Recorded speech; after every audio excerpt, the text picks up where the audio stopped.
Hi friends, trading facts YouTube ఛానల్కి స్వాగతం. మీరు థంబ్నెయిల్ మీద చూశారు, ట్రేడింగ్ చేయకుండా ట్రేడింగ్లో ఎలా లాభాలు పొందవచ్చు అని. అంటే నేనేం ఇక్కడ ఫైనాన్షియల్ అడ్వైజర్ని కాదు, ఏం కాదు, నాకున్నటువంటి ఎక్స్పీరియన్స్ తోటి నేను చెప్తున్నాను అనమాట. నిజంగా ట్రేడింగ్ అనేటువంటిది ఇంట్రాడేనో లేకపోతే పొజిషనల్ ట్రేడో స్వింగ్ ట్రేడో ఇట్లాంటివన్నీ జరుగుతూ ఉంటాయి. కానీ ఇది ప్యూర్లీ ఇన్వెస్ట్మెంట్ బేస్డా అని మీరు అనుకోవచ్చు. ఇది ఇన్వెస్ట్మెంట్ బేస్డ్ కూడా కాదు. అయితే కొంత స్టాక్స్ మీద అవగాహన, చార్ట్ల మీద అవగాహన ఇటువంటిది ఉండాలి. ఫర్ ఎగ్జాంపుల్గా నేను దీన్ని గత 6 నెలల పాటు పేపర్ ట్రేడ్ చేయడం అనేటువంటిది జరిగింది. దాని ద్వారా మనం సక్సెస్ అనేటువంటిది ఉన్నాము. తర్వాత ఇప్పుడు రియల్ ట్రేడు ఒక 3 లక్షల రూపాయల ఇన్వెస్ట్మెంట్ అనేటువంటిది చేయడం అనేటువంటిది జరుగుతుంది. చూడండి, ఎప్పుడైనా సరే మనం ఇంట్రాడే ట్రేడింగ్ అనేటువంటివి చేస్తూ ఉంటాం. ఇంట్రాడే ట్రేడింగ్ చేస్తున్నప్పుడు ఏమవుతుంది, మనకు ఒక ప్రెజర్, ఒత్తిడి ఉంటుంది. మనీ తక్కువగా ఉండి లాస్ట్లు వస్తుంటే ఒక రకమైనటువంటి యాంగ్జైటీకి గురవుతుంటాము. లాభాలు వస్తే తక్కువగానే బుక్ చేయడం అనేటువంటిది జరుగుతుంటుంది. నష్టాలని అంతే కళ్ళప్పగించి చూడటం జరుగుతుంటుంది. తెల్లారేసరికి మొత్తం కూడా సాయంత్రానికి మన క్యాపిటల్ చాలా 20%, 30% అట్లాంటివి పోయేటువంటి ప్రమాదం ఉంది. అందులోనూ ఆప్షన్స్లో ఎక్కువ ట్రేడ్ చేస్తారు. అదే ఎక్స్పైరీలో కనుక ట్రేడ్ చేస్తే ఒక్కోసారి మీ క్యాపిటల్ మొత్తం సున్నా పెట్టేటువంటి అవకాశం ఉంటుంది.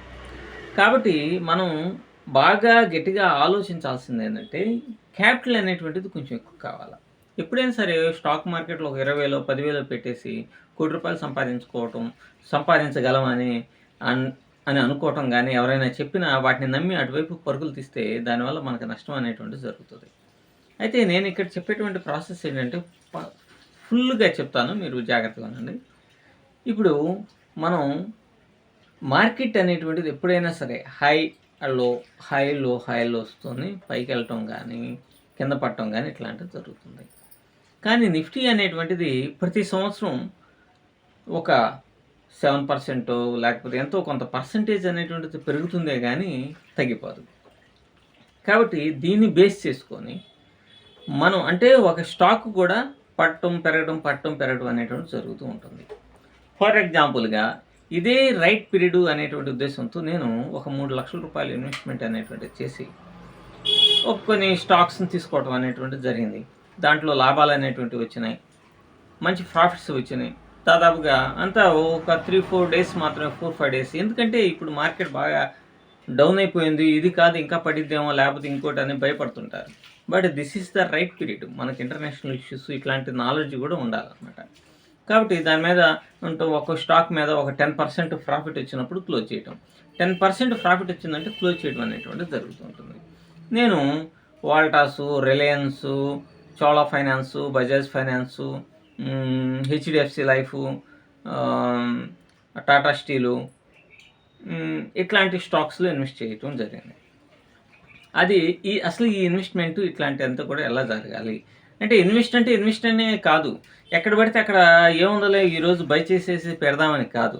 కొన్ని స్టాక్స్ని ఎన్నుకొని ఆ స్టాక్స్లో ఎక్కడైతే బాటమ్ మీద ఉన్నాయో, ఎక్కడైతే సపోర్ట్ మీద ఉన్నాయో అంటే నేను ఆ చార్ట్లు అన్నీ చూపిస్తూ మరొక వీడియో అనేటువంటిది చేస్తాను. దాని ద్వారా మీకు ఇంకొంచెం అవగాహన అనేటువంటిది వస్తుంది. ఇప్పుడు ఫర్ ఎగ్జాంపుల్గా మనం ఒక స్టాక్లో ఇన్వెస్ట్మెంట్ అంటే మనం స్టాక్ను బై చేద్దాం అనుకున్నాం. ఎప్పుడైనా సరే 3 భాగాలుగా మనం 3 లెవెల్స్లో మనం బై అనేటువంటిది చేయాలి. ఫర్ ఎగ్జాంపుల్గా ఒక దాంట్లో ₹1,00,000 ఇన్వెస్ట్మెంట్ కాదు ఇది, నేను అనేది పొజిషనల్ ట్రేడ్. ఇది 8-10% ప్రాఫిట్ వచ్చినప్పుడు కానీ, ఆ క్యాండిల్స్ ఎక్కడైతే రెసిస్టెన్స్ లెవెల్స్ అనేటువంటివి ఉంటాయో ఆడదాకా వెళ్ళినప్పుడు కానీ మనం ఆ ప్రాఫిట్స్ని బుక్ చేయటం అనమాట. మీరు చార్ట్లను కనుక బాగా గమనిస్తే చూడండి, కిందకి రావటం, పైకి పోవటం, మళ్ళీ కిందకి రావటం, పైకి పోవటం ఇట్లాంటివి జరుగుతూ ఉంటాయి. అందులోనే ఇండియన్ ఎకానమీ అనేది చాలా స్ట్రాంగ్గా ఉంది కాబట్టి మనం పెద్దగా భయపడాల్సిన అవసరం లేదు. కాకపోతే స్టాక్స్ని ఎన్నుకోవడంలోనే చాలా జాగ్రత్తగా ఉండాలి. నేనైతే నిఫ్టీ 100లో ఉన్నటువంటి స్టాక్స్లో మాత్రమే ఇన్వెస్ట్ చేయడానికి ప్రయత్నం చేస్తాను. రిలయన్స్ కావచ్చు, వాల్టాస్. ఫర్ ఎగ్జాంపుల్గా సరే, ప్రాసెస్ అనేటువంటిది మనం ఇక్కడ డిస్కస్ చేసుకుందాం, తర్వాత చెప్తాను. ఇప్పుడు ఒక ₹1,00,000 ఇన్వెస్ట్మెంట్ అనేటువంటి చేయాలనుకున్నప్పుడు ₹1,000 దగ్గర స్టాక్ ఉన్నప్పుడు ₹1,000 స్టాకు, ₹1,000 స్టాక్ ఉంది. దానికి కింద అంటే ఎక్కడ దాకా పడిపోవటానికి మార్కెట్ బాగా క్రాష్ అయినా కూడా, అంటే క్రాష్ అంటూ 2000, 3000 పాయింట్లు పడదు. దాదాపుగా ఒక 1000 పాయింట్లు పడితే ఈ స్టాక్ ఎంతవరకు వస్తుంది అనేటువంటిది చూసుకోవాలి. ఏడు దాకా రావడానికి పాసిబిలిటీ ఉంది. ఇక్కడ ఇంకో సపోర్ట్ ఉంది అనుకుంటాం. ఆ రెండింటి మధ్య డిస్టెన్స్ అనేటువంటిది ₹100 ఉందనుకోండి. ₹1000 దగ్గర ఒక ₹30,000కి అంటే 30 స్టాక్స్, 970 దగ్గర 32, 33 స్టాక్స్ వస్తాయి. సేమ్ ₹30,000 33,300 క్యాపిటల్ కాబట్టి 900 జాగ్రత్తగా ఉండండి. ₹1000 దగ్గర ఏమన్నా ఒక 30 స్టాక్స్ కొంటాం, 33 స్టాక్స్ కొంటాం. 900 డిస్టెన్స్ అనేటువంటిది ఉందనుకో, 950 దగ్గర ఒక 35 స్టాక్స్ కొంటాం. 35, 40 వస్తాయి. తర్వాత 900 దగ్గర ఒక 45 స్టాక్స్ వస్తాయి. ఈ యావరేజ్ అంతా కూడా ఆల్మోస్ట్ ఆల్గా ₹947 అట్లా పడుతుంది అనమాట. ఎందుకంటే కిందకు వచ్చే కొంచెం ఒక 4-5 స్టాక్స్ ఎక్కువగా కొన్నాం కాబట్టి.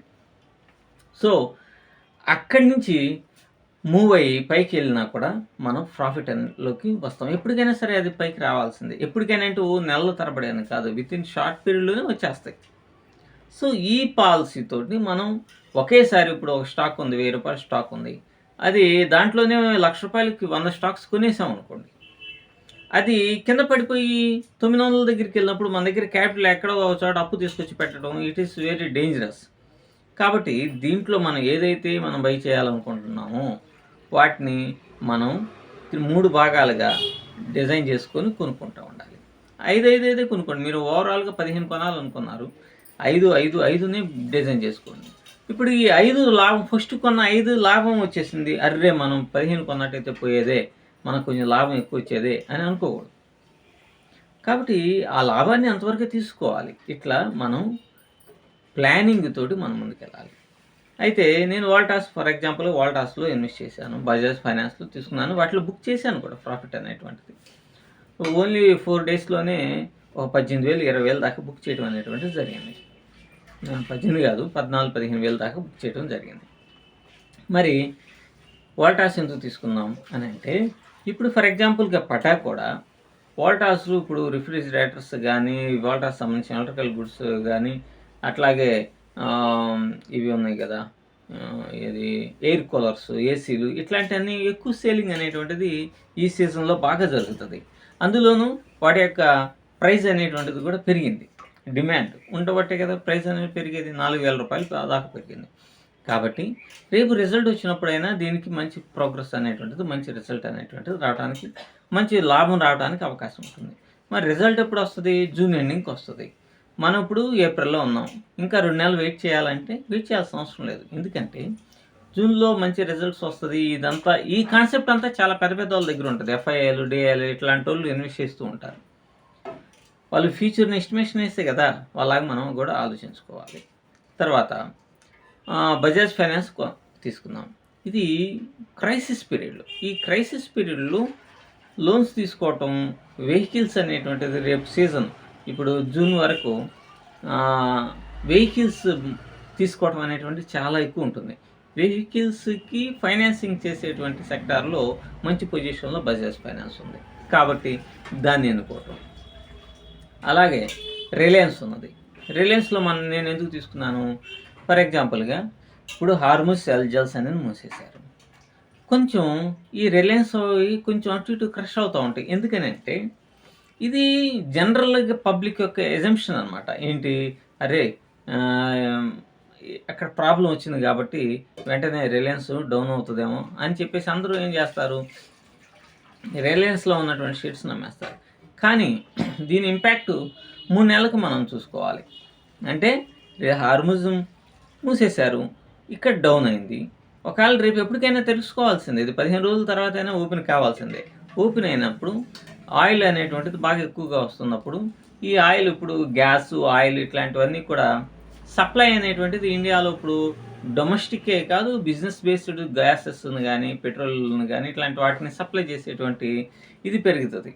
అప్పుడు హడావుడిగా చాలామంది కొనేసేటువంటి అవకాశం ఉంటుంది. కాబట్టి మనం 15 రోజులు, 20 రోజులు ముందు జరిగేటువంటి దాన్ని మనం ఎస్టిమేషన్ వేసుకోగలిగితే మనం మంచిగా రిజల్ట్ అనేటువంటిది ఉంటుంది. కాబట్టి మనం ఒక 10 lakhs కనుక, అంటే అందరికీ పాసిబిలిటీ ఉండదు, కానీ టెన్షన్ లేకుండా చాలామంది 10 లక్షలు పెట్టేసేసి ఎలా పడితే అలా ట్రేడ్ చేసేటువంటి వాళ్ళు, ఇంట్రాడే చేసేటువంటి వాళ్ళు ఉంటారు.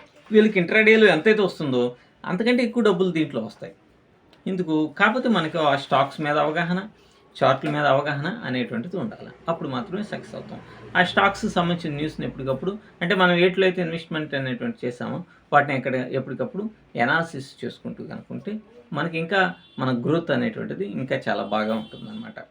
సో ఇది ఈ విధంగా మనం చేస్తున్నాం. ఇంకా ముందు ఇంకా ఎలా దీనికి సంబంధించినటువంటిది వీడియో మొత్తం ఆ ప్రాఫిట్స్ ఎలా వచ్చినాయి ఏంటి అనేటువంటి చూపించి ఇంకో వీడియో చేస్తాను. ఇంకా దీనికి సంబంధించినవి ఈ సీరియస్గా కొన్ని వీడియోస్ అనేటువంటిది చేద్దాం. Thank you very much.